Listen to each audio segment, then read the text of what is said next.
Welcome to our channel. Today we how to update Printful product sync with Shopify detailed guide step by step clearly. To update Printful product sync with Shopify, start by logging into your Shopify account. Once logged in, navigate to the Apps section on your left-hand menu. In the Apps section, look for the Printful app and click on it to open. Within the Printful dashboard, locate the Product Sync option. Click on Product Sync to view the list of your existing products. To update a specific product, find it in the list and click on the Edit button next to it.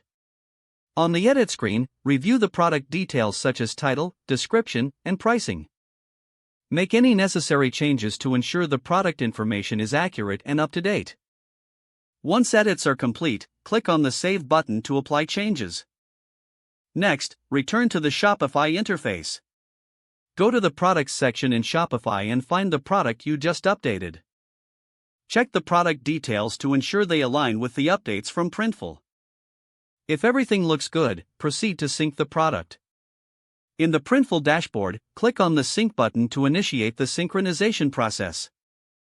Once the sync is complete, a confirmation message will appear.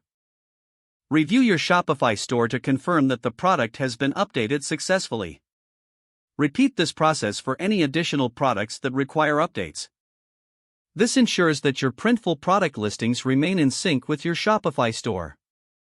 If the page does not load, refresh the browser or try again in a private or incognito window. Make sure you are using the correct email address, then retype it carefully to avoid small typos. If your password is not accepted, use the Reset option and create a new strong password you can remember. Check your spam folder for verification or security emails, then complete any requested confirmation steps.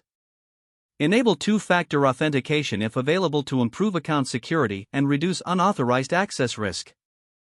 After signing in, review your profile details so your contact information and settings are accurate and current.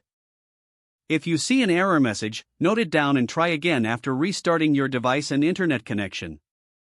Log out when you finish, especially on shared devices, to keep your account and payment information secure. If the page does not load, refresh the browser or try again in a private or incognito window. Make sure you are using the correct email address, then retype it carefully to avoid small typos. Don't forget to like this video and subscribe to our channel for more step-by-step tech guides.